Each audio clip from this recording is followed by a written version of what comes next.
Mi hermana fingió ahogarse y mi novio me abrazó a mí para no contaminarse. Marcus me tenía la mano apretada entre las suyas cuando escuché los aplausos empezar. Y lo único que yo podía pensar era que ningún hombre normal hace lo que él acababa de hacer antes de arrodillarse, que ningún hombre normal transfiere su casa, su carro y todos sus ahorros a nombre de la mujer que ama solo para que ella no tenga ninguna excusa para decir que no.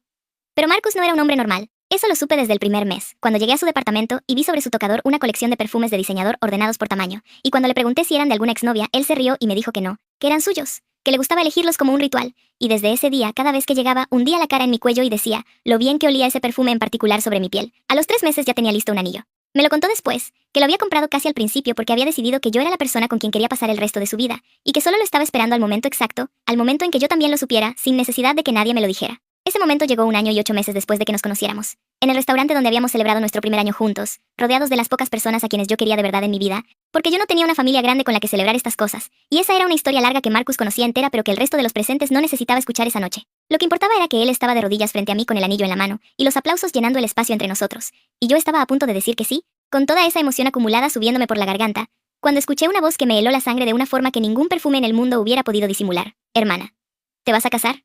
Algo tan importante y no me avisaste. Me giré despacio. Ahí estaba Jessica, parada en la entrada del restaurante con esa sonrisa que yo conocía demasiado bien, esa sonrisa que nunca llegaba a sus ojos, con una bolsa cara colgada del hombro, y el cabello recién arreglado como si hubiera planeado aparecer exactamente en ese momento, porque lo había planeado. Eso lo entendí después, pero en ese instante solo sentí que algo se contraía en mi pecho, algo que había tardado años en construir, y que ahora mismo estaba siendo interrumpido por la misma persona que se había pasado la vida entera interrumpiéndome. Marcus me apretó la mano un poco más fuerte. Cielo, ella es tu hermana, me murmuró. Y yo asentí porque tenía razón, aunque la palabra hermana no describía ni de cerca lo que Jessica era para mí.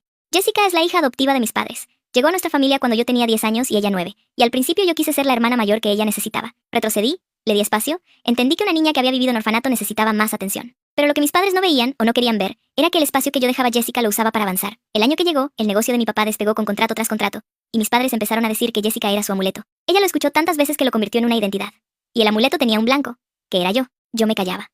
Cada vez que le decía a mi mamá que Jessica me había escondido la mochila o había borrado mi tarea, mi mamá me miraba con esa expresión que significa, ¿estás exagerando? Y yo tragaba. Por dentro tenía una lista que iba creciendo. Los sabotajes de Jessica escalaron de la misma forma en que escalan todas las cosas que nadie detiene a tiempo. Despacio al principio. Tan despacio que puedes convencerte de que estás imaginando cosas, y luego de golpe, cuando ya es demasiado tarde para que la duda te proteja. El vestido favorito que apareció manchado de tinta 3 días antes de la fiesta de fin de año de la preparatoria. El cabello que alguien me cortó mientras dormía la noche antes de la graduación, tanto que tuve que ir con el cabello recogido a una ceremonia para la que me había preparado meses. Y luego los exámenes de admisión a la universidad, que eran el evento más importante de mi vida hasta ese momento, los exámenes que habían determinado si iba a poder estudiar lo que quería o si tendría que conformarme con algo más cercano a casa. Esa mañana me tomé el agua que Jessica me había puesto en el escritorio. Tenía prisa, no me fijé, bebí casi el vaso entero antes de que empezara a sentir que algo estaba mal. Para cuando llegué al centro de exámenes, ya no podía concentrarme en nada que no fuera encontrar el baño. Reprobé.